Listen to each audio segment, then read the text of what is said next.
Hello everyone. Financial tradingৰ সকলোতকৈ profitable strategy হৈছে trend following system. আপোনালোকৰ সকলোৱে স্কেলপিং কৰে। স্কেলপিং শব্দটোৰ প্ৰতি আজি সকলো পৰিচিত। Scalping trading, স্কেলপাৰ। কিন্তু অতি দুৰ্ভাগ্যৰ কথা, আপুনি ভাবিছে নেকি আপুনি স্কেলপিং কৰি পেলাই মাৰ্কেটত লং টাৰ্ম সাস্টেইন কৰিব পাৰিব? কেতিয়াও নোৱাৰে। এজন স্কেলপাৰৰ জীৱন 6 মান্থৰ পৰা 1 year হয় সদায়।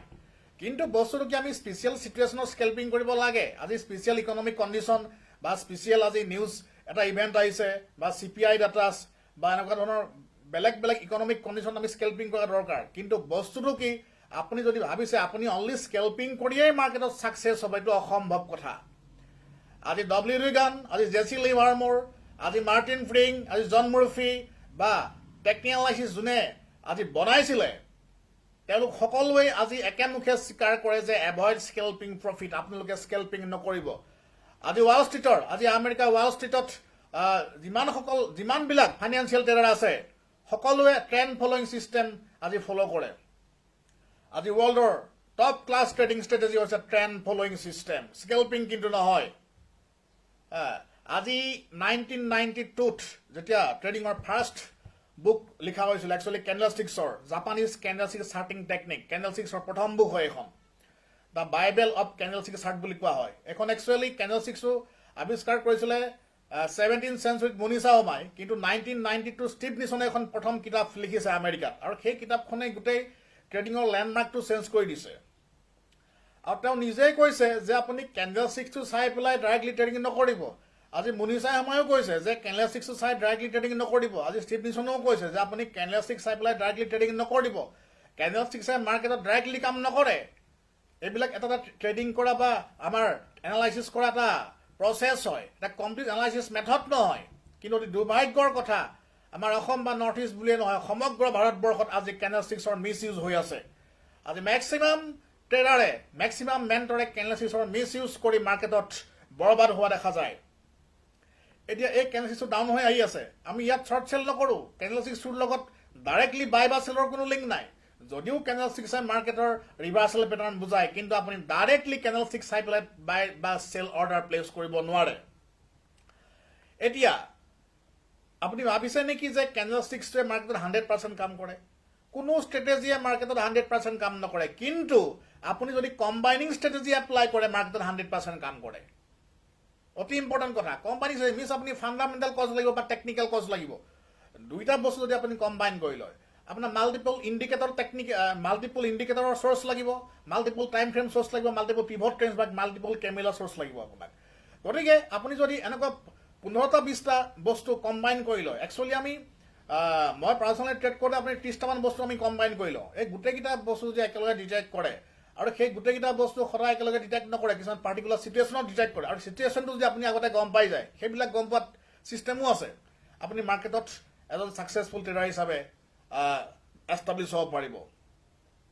মাৰ্কেটত কেতিয়া আমি এণ্ট্ৰি কৰিব লাগে, কেতিয়া এক্সিট কৰিব লাগে। আৰু মই বাৰে বাৰে কৈছোঁ যে ট্ৰেণ্ড ফলোইং ছিষ্টেমটো আজি ৱৰ্ল্ডৰ এটা চবতকৈ বেষ্ট ট্ৰেডিং ষ্ট্ৰেটেজি। এতিয়া মই ইয়াত ট্ৰেণ্ড ফলোইং ছিষ্টেমটো মই জাষ্ট এবাৰ দেখাই দিছোঁ। ইয়াত মোৰ লাগিছে গেটৰ অচিলেটৰ, ইয়াত লাগিছে জিগজাগ অচিলেটৰ আৰু কেমেইলা। ইয়াত চাওক, এই জিগজাগটো ইয়াত ব্লু হৈ গৈছে। চাওক, এই পাৰ্টিকুলাৰ পৰ্চনটো জিগজাগ অচিলেটৰ ব্লু হৈ গৈছে ইয়াত মই কাৰ্চৰ দেখাই দিছোঁ ইয়াত। আৰু লগত ইয়াৰ তলত ইয়াত ব্লু হৈ গৈছে এই পাৰ্টিকুলাৰ পৰ্চনটোৰ পৰা। এইটো গেটৰ অচিলেটৰ হয়, ইয়াত ব্লু হৈ গৈছে, আৰু কেণ্ডেলষ্টিক্সটো ব্লু হৈ গৈ আছে। আমি তিনিওটা বস্তু চাম। যদি কেণ্ডেলষ্টিক্সক ইণ্ডিকেটৰে ছাপৰ্ট নকৰে তেতিয়া কেণ্ডেলষ্টিক্স ফেইল হ'ব। যদি ইণ্ডিকেটৰ মাল্টিপল টাইম ফ্ৰেমত বা মাল্টিপল চ'ৰ্চত নাথাকে তেতিয়া ইণ্ডিকেটৰ ফেইল হ'ব। যদি ইণ্ডিকেটৰ মাল্টিপল টাইম ফ্ৰেম লগত ইচিমকো আমি ডিটেক্ট নহয় তেতিয়া ইণ্ডিকেটৰ ফেইল হ'ব। যদি লেভেল এডজাষ্ট নহয় তেতিয়াও ইণ্ডিকেটৰ ফেইল হ'ব। অকল লেভেলেও কাম নকৰে। আপুনি ভাবিছে নেকি যে অনলি লেভেলটোৱে কাম কৰিব? অকল লেভেলটোৱে আপুনি ট্ৰেডিং কৰিব নোৱাৰে। এদিন প্ৰফিট হ'ব, এদিন লছ হ'ব, এদিন টাৰ্গেট লাগিব, এদিন নালাগে। এই সকলো বস্তু একচুৱেলি ট্ৰেণ্ডৰ ওপৰত ডিপেণ্ড কৰে। মেজৰ ট্ৰেণ্ডৰ এগেইনষ্টত যদি আপুনি গুচি যায়, আপোনাৰ কেতিয়াও প্ৰফিট নহয়। গতিকে এই যিবিলাক হিডেন চিক্ৰেট আছে এইবিলাক সকলো আমি জনা উচিত। ইয়াত মই জাষ্ট দেখাইছোঁ, এইটো ব্লু হৈ গৈ আছে, মাৰ্কেট আপ ট্ৰেণ্ডত গৈ আছে, কেণ্ডেলষ্টিক্সটো ব্লু হৈ গৈ আছে। ইয়াত লগত গেটৰ অচিলেটৰ এই পাৰ্টিকুলাৰ পৰ্চনটোৰ পৰা হেভি ডিটেক্ট কৰিছে। এই পাৰ্টিকুলাৰ পৰ্চনটোৰ পৰা ডিটেক্ট কৰিছে, কিন্তু গেটৰটোৱে ইয়াত যেতিয়া হেভি ইয়াত লাইন আহিব চাব, এইখিনিটো ব্লু হৈ গৈছিলে, কিন্তু বস্তুটো কি ইয়াত এই লেভেলত একচুৱেলি মাৰ্কেটত এণ্ট্ৰি নহয় এই তলৰ যিটো লাইন থাকে ইয়াত কেমিলে লাগি আছে এই ৰেড লাইনটো জেনেৰেলি এণ্ট্ৰি নহয় ইয়াত হেভি হৈ গৈছে ব্লু পাৰ্টটো এনেকুৱা লেভেল মানুহে মাৰ্কেটত এণ্ট্ৰি কৰা যায় কাৰণ প্ৰিভিয়াছ ইয়াত হাইটো ব্ৰেক কৰিছে প্ৰিভিয়াছ হাইটো যেতিয়া ব্ৰেক কৰিছে তাত আমি এণ্ট্ৰি কৰিব পাৰোঁ লগত ইণ্ডিকেটৰ ছাপৰ্ট লাগিব কেমিলা ইকুৱেশ্যনৰ ছাপৰ্ট লাগিব প্লাছ আপোনাৰ ইয়াতো এই লাইনটো আমাৰ ব্লু হৈ যাব লাগিব এইবিলাক ট্ৰেণ্ড ফলোইং ছিষ্টেমত এটা সাংঘাতিক মেথড হয় কিন্তু মই আকৌ কৈছোঁ ট্ৰেকিং এনালাইচিছটো আপোনালোকে যদি প্ৰফেচনেলি কাৰো ওচৰত শিকা নাই কোনো প্ৰফেচনেল মেণ্টৰৰ ওচৰত শিকা নাই আপুনি কিন্তু এপ্লাই নকৰিব আৰু এইবিলাক ষ্ট্ৰেটেজি কিন্তু অপশ্যন বাইঙত এপ্লাই নহয় অপশ্যন বাইঙৰ বাহিৰে পৃথিৱীৰ সকলো ছেগমেণ্টত ট্ৰেকিং এনালাইচিছে 100% কাম কৰে আপুনি কমোডিটি হওক অপশ্যন চেলিঙতো 100% কাম কৰে অপশ্যন চেলিং হওক যিকোনো ইকুইটি হওক ফৰেক্স হওক ক্ৰিপ্ট'কাৰেঞ্চি হওক CFD মাৰ্কেট হওক ইণ্ডাইচেছ হওক পৃথিৱীৰ সকলো ছেগমেণ্টতে টেকনিকেল এনালাইচিছে 100% কাম কৰে কিন্তু অতি দুৰ্ভাগ্যৰ কথা কি আমাৰ অসমত যিসকল নতুনকৈ ট্ৰেডাৰ আছে বা নতুনকৈ যিসকলে ট্ৰেডিং ফিল্ডত নামে তেওঁলোকে ভাবে যে ট্ৰেডিং মানে অপশ্যন আৰু আল্টিমেটলি সকলো পইচা অপশ্যনত বৰবাদ কৰি দিয়ে মই আগতে কোৱাৰ নিচিনাকৈ নিফটি বেংক নিফটিতে জন্ম হয় নিফটি বেংক নিফটিতে মৃত্যু হয় গতিকে এতিয়া অনলি নিফটি আৰু বেংক নিফটিটোৰ পিছত দৌৰি থকা দিন নাই এতিয়া গ্ল'বেল মাৰ্কেট ট্ৰেক কৰা দিন এতিয়া আপুনি euro USD GPUSD CSF JPY ৱৰ্ল্ডৰ যিকোনো মাৰ্কেটত সোমাব পাৰে আপুনি গুগল এপল মাইক্ৰ'ছফ্ট টেছলা সকলোতে কাম কৰিব পাৰে আজি ৰিলায়েন্স টাটা আদানী HDFC পিছত দৌৰি থকা দিন নাই আজি গ্ল'বেল মাৰ্কেটত আমি সকলোৱে কাম কৰিব লাগে আজি অনলি নিফটি বেংক নিফটিৰ পিছত দৌৰি থকাৰ আমাৰ দিন নাই আজি Japanese indices JP225 US indices Dow 30 S&P 500 Hong Kong indices তাৰপিছত আহিলে আপোনাৰ ৱৰ্ল্ডৰ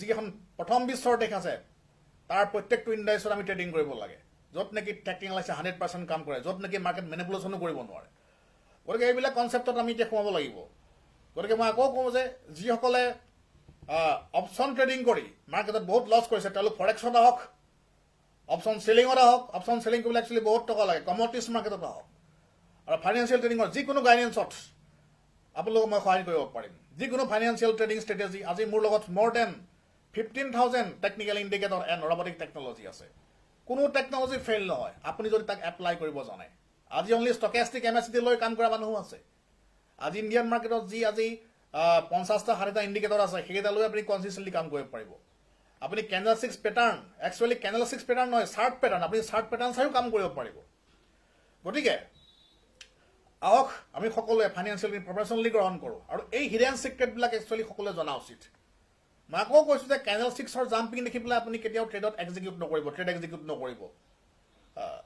তেতিয়া আপোনাৰ প্ৰফিট কেতিয়াও নহয় এইটো পিছত কৈ দিব পাৰি যিহেতু আজি স্পাৰিংটো আহিছে ডজি আহিছে মাৰ্কেটটো ঘূৰি আহিছে পিছত ক'ব পাৰে কিন্তু আগতে আপুনি ক'ব নোৱাৰে মাৰ্কেটটো যে সেই মুহূৰ্তত যে ওপৰত যাব আপুনি ভৱিষ্যতবাণী কৰিব নোৱাৰে এইটো বস্তু লৈ পেলাই ভৱিষ্যতবাণী কৰা টেকনিক্সবিলাক বেলেগ আছে যেনে ইচিমকো জানিব লাগিব আপুনি মেছ এডপ্টিভ মুভিং এভাৰেজ জানিব লাগিব মাল্টিপল স্কেনিং ছিষ্টেম জানিব লাগিব গেটৰ চিল্টৰ জানিব লাগিব ফ্ৰেক্টেল জানিব লাগিব উইলিয়ামছ ফ্ৰেক্টেল বুলি যিটো কথা কোৱা যায় বা আপোনাৰ নেক্সট এলিগেটৰ জানিব লাগিব এইবিলাক যিবিলাক হাইটেক আমাৰ ছিষ্টেম আছে সেইবিলাক জানিব লাগিব অনলি কেণ্ডেলষ্টিক্সটো চাই পেলাই মাৰ্কেটত আপুনি যদি এণ্ট্ৰি এক্সিট কৰিবলৈ যায় তেতিয়া আপুনি লং টাৰ্ম মাৰ্কেট ছাষ্টেইন কৰিব নোৱাৰে আজি মই এইখিনিয়ে ক'লোঁ নেক্সট মই লাইভ মাৰ্কেটত লাহে লাহে সোমাম মই কমোডিটিজ ট্ৰেডিং এক্সপ্লেইন কৰিম মই লাষ্ট ভিডিঅ'ত কৈছোঁ যে কমোডিটি ট্ৰেডিঙৰ ওপৰত মই এক্সপ্লেইন কৰিম আৰু আপোনালোকে যদি এইখিনিতে মই এটা কথা কওঁ ফৰেক্স ট্ৰেডিঙত কি হয় আপোনাৰ এভৰি মান্থ কনচিষ্টেণ্টলি ইনকাম হয় আৰু যিটো বস্তু ইণ্ডিয়ান মাৰ্কেটত যথেষ্ট টান